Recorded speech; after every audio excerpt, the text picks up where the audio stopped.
Hello అండి, welcome to my channel కిటకిట తలుపులు. Please like, share and subscribe my channel. ఈరోజు నేను ఎగ్లెస్ ఆమ్లెట్ చూపిస్తాను. శనగపిండితోటి ఇది చాలా ఈజీగా అప్పటికప్పుడు చేసేసుకోవచ్చు. ఒక పావు కప్పు 1/4 కప్పు శనగపిండి తీసుకున్నాను. చిటికెడు పసుపు, సాల్ట్ ముందు కొద్దిగా వేసుకోండి, ఒక పావు టీ స్పూను. మళ్ళీ కలుపుకున్నాక చూసి సరిపోకపోతే వేసుకోవచ్చు. కొద్దిగా కారం ఒక పావు టీ స్పూన్ వేసి నీళ్ళు పోసుకుని ఉండలు లేకుండా కొద్దిగా నీళ్ళు పోసుకుంటూ ఉండలు లేకుండా కొంచెం బజ్జీ పిండి టెక్స్చర్ లాగా ఉండాలి. పిండి కన్సిస్టెన్సీ అలా ఉండాలి.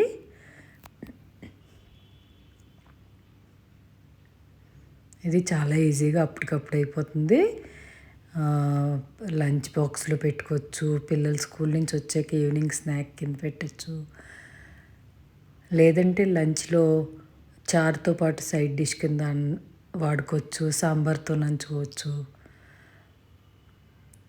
ఒక పావు టీ స్పూన్ వామ్ వేసాను.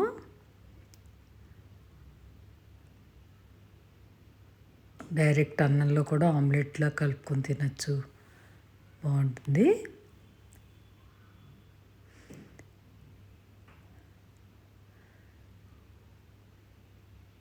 శనగపిండిది ఏదైనా సరే ఇమీడియట్గా చేసేసుకోవాలి.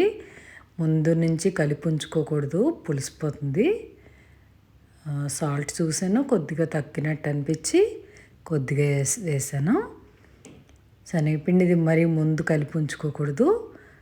ఎప్పుడు తినాలనుకుంటే అప్పుడు కలుపుకొని వేసుకోండి. వెజిటబుల్స్ కట్ చేసి ఉంచుకుంటే మనకు కావాల్సినప్పుడు త్వరగా కలిపేసుకోవచ్చు. చాప్ చేసిన వెజిటబుల్స్ వేస్తున్నాను. ఇది మీరు గ్రేట్ కూడా చేసుకోవచ్చు. గ్రేట్ చేసిన వెజిటబుల్స్ కూడా వేసుకోవచ్చు. క్యారెట్ వేసాను, ఉల్లిపాయ ముక్కలు, పచ్చిమిర్చి, క్యాప్సికము, కొత్తిమీర, పుదీనా. ఇది మన ఇష్టం, మనకి ఇంట్లో అవైలబుల్ ఉంటే వాటిలో అవి వేసుకోవచ్చు అనమాట. రాడిష్ ఉంది, రాడిష్ వేసాను, కొద్దిగా టొమాటో వేసాను. బాగా కలిపేసుకోండి. మనం పెనం పొయ్యి మీద పెట్టుకుని వేడెక్కి లోపల ఇవన్నీ రెడీ చేసేసుకోవచ్చు అనమాట.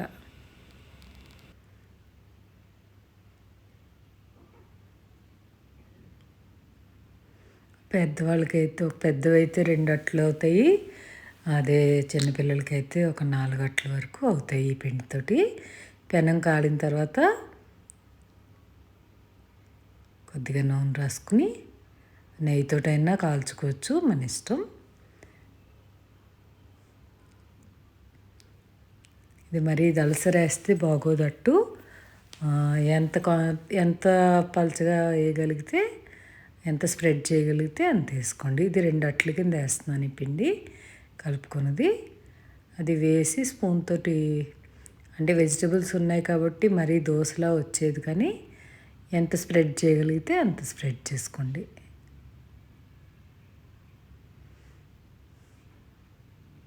త్వరగా అయిపోతుంది, వదిలి అటు ఇటు వెళ్ళకండి. శనగపిండి అమ్మును మాడిపోయే ఛాన్స్ ఉంటుంది.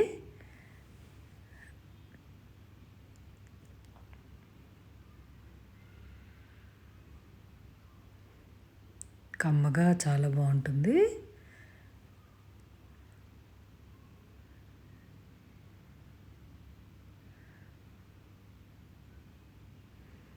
ఉపవాసాలు చేసేవాళ్ళు కూడా, కార్తీక మాసం చేసేవాళ్ళు కూడా కోడిగుడ్డు బదులు ఇలా వేసుకోవచ్చు. ఆనియన్ స్కిప్ చేసుకోవచ్చు. మళ్ళీ కొద్దిగా నూనె వేస్తున్నాను. నూనె కొంచెం వేసి కాల్చుకుంటేనే బాగుంటుంది. వేగిపోయింది చూడండి, తిరిగేసాను. మళ్ళీ కొద్దిగా నూనె వేసుకుని మళ్ళీ అలా ఎర్రగా కాలీలా కాల్చుకోండి.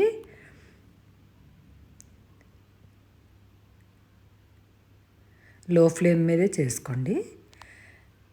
అదండి, మరి ట్రై చేస్తారా vegetable omelette? Thank you. Thank you for watching.